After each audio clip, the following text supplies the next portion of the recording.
بسم اللہ الرحمن الرحیم۔ بے اولاد جوڑوں کے لیے شاندار وظیفہ۔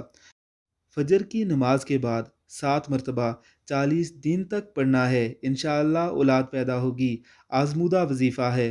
وظیفہ یہ ہے: اول 7 مرتبہ درود شریف، 7 مرتبہ یہ استغفار: استغفر اللہ الذی لا الہ الا هو الحی القیوم واتوب الیہ، 7 مرتبہ ربی حبلی من الصالحین، 7 مرتبہ ربی حبلی من لدنکا ذریۃ طیبۃ انکا سمیع الدعا، 7 مرتبہ ربنا حب لنا من ازواجنا وذریاتنا قرۃ اعین واجعلنا للمتقین اماما، 7 مرتبہ ربی لا تذرنی فردا وانت خیر الوارثین، 7 مرتبہ ربنا آتنا فی الدنیا حسنۃ وفی الآخرۃ حسنۃ وقنا عذاب النار، 7 مرتبہ درجہ بالا استغفار، یعنی استغفر اللہ الذی لا الہ الا هو الحی القیوم واتوب الیہ، اور 7 مرتبہ درود ابراہیمی۔